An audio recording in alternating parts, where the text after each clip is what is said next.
Bismillahirrahmanirrahim. Assalamualaikum warahmatullahi wabarakatuh. Selamat pagi anak-anak, kita bertemu kembali dalam pembelajaran SKI kelas 12.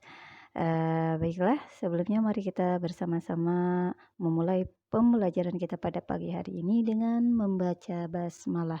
Bismillahirrahmanirrahim. Dalam pertemuan kali ini, Ibu akan menjelaskan tentang peran Wali Songo dalam penyebaran Islam di Indonesia. Ada 3 poin yang kita akan pelajari ya nak.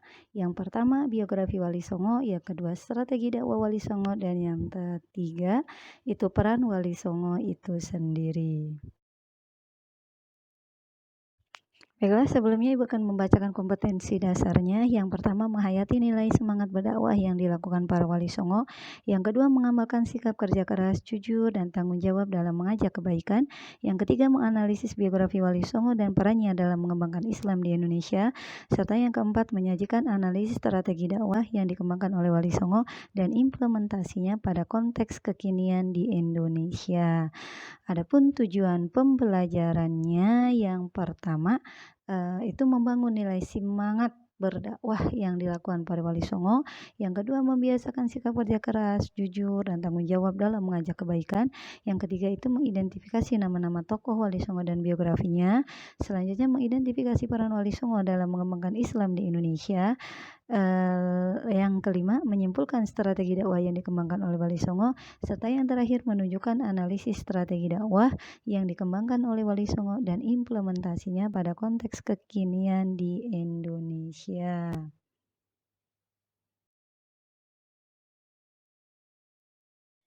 Baiklah, yang pertama adalah nama-nama asli Wali Songo. Jadi Wali Songo ini punya nama asli masing-masing ya. Yang pertama itu Sunan Gresik, nama aslinya Maulana Malik Ibrahim. Ada Sunan Ampel yakni Raden Rahmat, Sunan Bonang Maulana Makdum Ibrahim, ada lagi Sunan Giri yakni Muhammad Ainul Yakin, ada lagi Sunan Kudus Ja'far Shodiq, Sunan Gunung Jati yakni Syarif Hidayatullah, ada Sunan Kalijaga nama aslinya adalah Raden Said, serta Sunan Muria nama aslinya Raden Umar Said, dan yang terakhir Sunan Derajat yakni Raden Qasim atau Syarifuddin. Sebenarnya ada juga julukan-julukan yang lain ya selain nama aslinya tersebut. Baiklah, kesembilan wali ini dia mensiarkan agama Islam di Pulau Jawa, yakni Jawa Timur, Jawa Tengah, dan juga Jawa Barat. Ada 5 sunan atau wali songo ya yang menyebarkan Islam di Jawa Timur, yakni Sunan Gresik, Sunan Ampel, Sunan Bonang, Sunan Giri, dan juga Sunan Derajat. Adapun yang di Jawa Tengah itu ada 3, yakni Sunan Kalijaga, Sunan Kudus, dan Sunan Muria. Sedangkan di Jawa Barat itu adalah Sunan Gunung Jati. Baiklah, di sini Ibu akan menjelaskan masing-masing daripada wali songo tersebut. Yang pertama Sunan Gresik.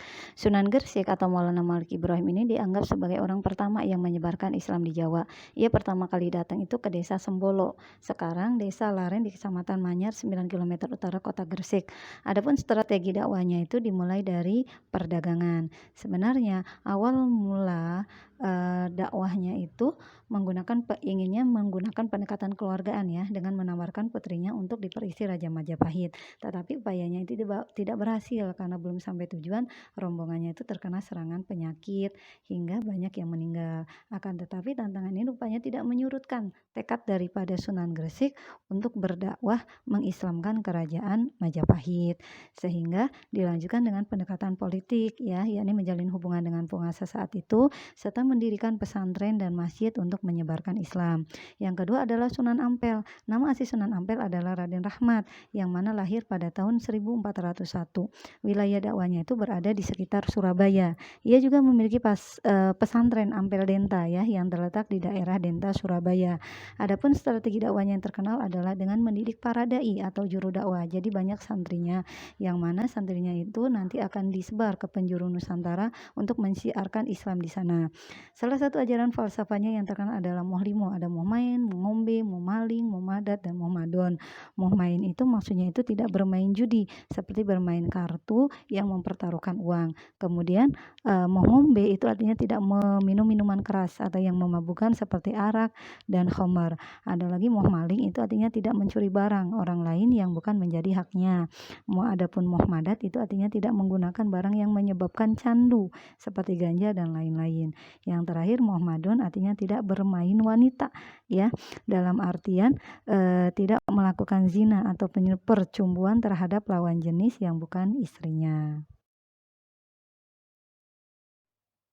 Selanjutnya yang ketiga adalah Sunan Kudus. Sunan Kudus ini nama aslinya Ja'far Shodiq yang lahir pada tahun 1400. Wilayah dakwahnya itu adalah di Kudus, Jawa Tengah. Sunan Kudus dalam melaksanakan dakwahnya itu menggunakan pendekatan budaya, ya. Beliau juga memainkan peran sebagai sosok pujangga yang menciptakan berbagai lagu dan juga cerita keagamaan. Selanjutnya Sunan Kudus ini merupakan sosok yang sangat menghargai kearifan lokal. Beliau melarang penyembelihan lembu bagi masyarakat muslim di Kudus. Larangan ini adalah bentuk toleransi, ya, terhadap adat istiadat serta watak masyarakat setempat yang sebelumnya masih kuat dengan agama Hindunya. Kita tahu bahwasanya sapi itu binatang yang sangat dikeramatkan, ya, oleh masyarakat kala itu.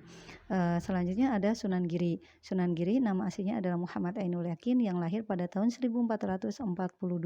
Orang tuanya adalah Syekh Maulana Ishaq bersama Dewi Skardadu, putri Menak Sembuyu yang merupakan seorang penguasa wilayah Blambangan, ya, di ujung kerajaan Majapahit. Adapun strategi dakwahnya yang terkenal adalah dengan memanfaatkan kekuasaan. Kita tahu dia ini mendirikan kerajaan Giri Kedaton, ya. Kemudian juga pendidikan dengan mendirikan pesantren Giri, ya. Kemudian karya-karya seni yang ia ciptakan juga ada seperti tembang atau lagu-lagu dan permainan anak-anak, termasuk cublak-cublak suweng juga itu, ya. Dengan cara dakwah tersebut pengaruh Sunan Giri itu mencapai wilayah Banjar, Martapura, Pasir, Kutai, hingga Nusa Tenggara dan Maluku.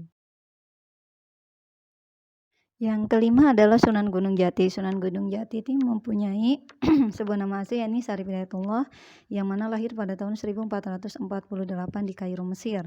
Ia adalah putranya Sultan Hud, ya, dan pernah menjadi pangeran untuk penerus Raja Mesir, menggantikan ayahnya, tetapi ia menolak dan memutuskan untuk menyebarkan ajaran Islam dengan ibunya di wilayah Jawa Barat. Adapun strategi dakwah yang dilakukan Sunan Gunung Jati adalah dengan menguatkan kedudukan politik, ya. Kita tahu sebelumnya bahwasanya, ya, Sunan Gunung Jati ini adalah pendiri daripada Kesultanan Cirebon, Banten juga, ya. Jadi ia menjalin hubungan dengan tokoh-tokoh berpengaruh di Cirebon, Banten, dan juga Demak untuk memuluskan dakwahnya. Selanjutnya yang keenam adalah Sunan Kalijaga. Sunan Kalijaga atau Raden Said ini lahir pada tahun 1450 di Tuban. Ayahnya adalah Tumenggung Wilatikta, Bupati Tuban kala itu.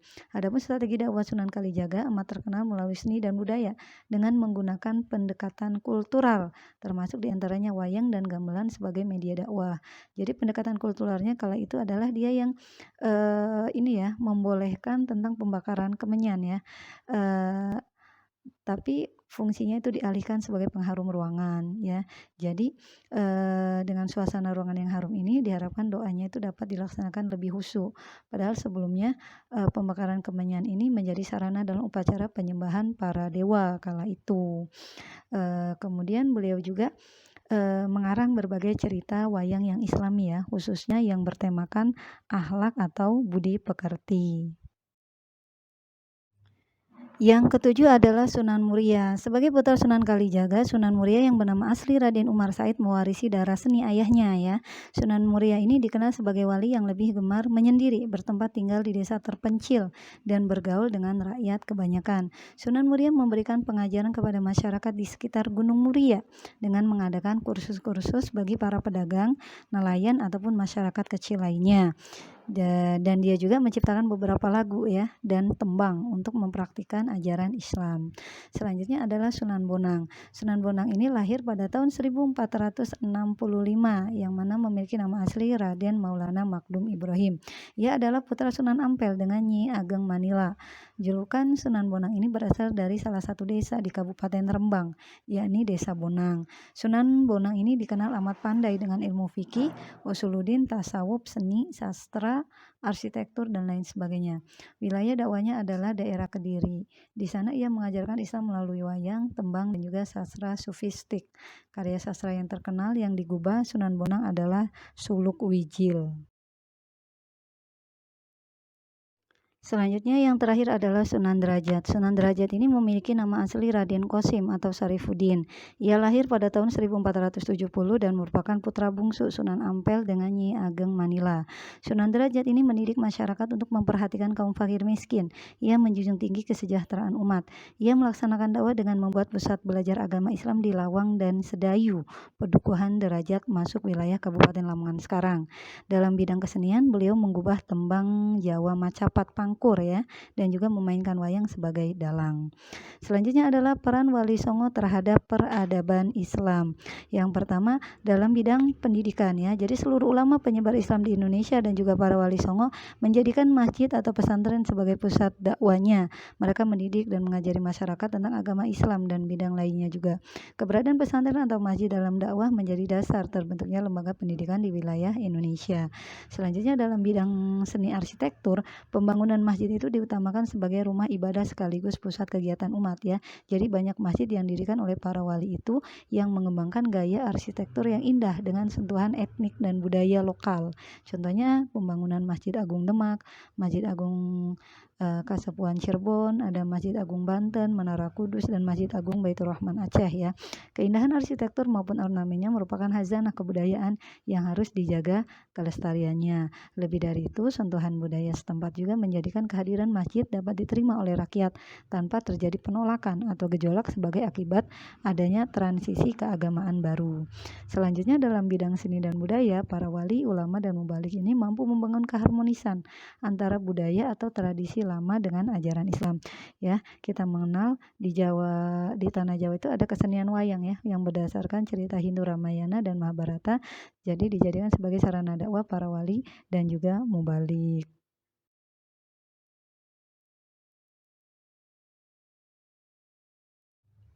Baiklah, yang terakhir adalah penugasan. Untuk penugasan ini Ibu sudah meng-share soalnya itu di KI 3. Jadi silahkan dikerjakan, kemudian kumpulkan di e-learning ya. Untuk yang ingin bertanya, Ibu telah menyediakan di timeline itu ya untuk kalian berkomen di sana ya. Untuk menanyakan apa yang tidak jelas atau memberikan arahan dan sebagainya. Oke, terima kasih. Hanya ini yang bisa Ibu sampaikan, dan mari kita tutup dengan membaca hamdalah. Alhamdulillahirobbilalamin. Wassalamualaikum warahmatullahi wabarakatuh.